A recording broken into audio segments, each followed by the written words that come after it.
Well, one thing that you said that I think gives people grace for is that you shut down for a year, right? And I've had a friend, a local community member who just recently lost his wife, and it was not to suicide, but I think when I'm processing through, like, how can I be a safe person for them? How can I be a security for them? How can I keep encouraging them through this dark season? And I love that your book, actually, I have it here in front of me for those who are on live, keep looking up. It is actually a resource manual as much as it is a story.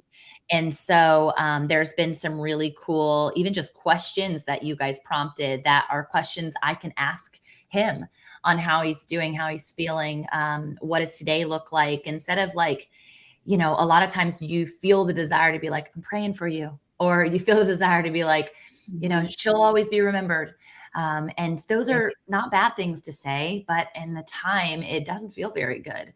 And Right. you're still processing anger and you're still processing grief. And so knowing that this is not something that is a fleeting conversation, this is something that's happening day in and day out. And with COVID, I mean, this happened before COVID, and you guys probably know very intimately the numbers, the escalation that has happened associated to depression, anxiety, and therefore Yes. suicide. What a time that God like sharpened and shaped you guys before that occurred. And so I honor you for the resource that you are, that you were able to come out to the other side. But let's speak into those people who are in the midst of grieving a loved one, and specifically around suicide.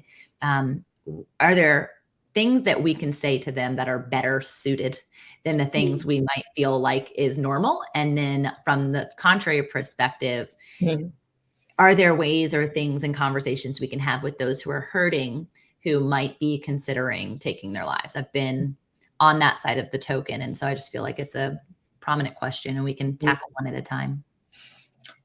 Well, the best question Laurel and I got was from a friend of ours. It was very shortly after my son died. And what she said to me was, you're going to have to coach me through this, Carrie, on how you would like me to help you.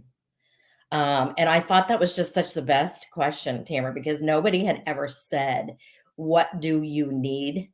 Instead, what people do when they're trying to help somebody through a loss, whatever loss that is they do for people what they would want people to do for them.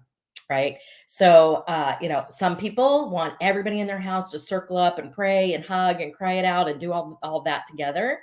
And that's not Laurel and I at all. So it was very hard for those types of people to understand that Laurel and I just needed space. Right. And a lot of people didn't understand that. And I think they got a little hurt by that, actually.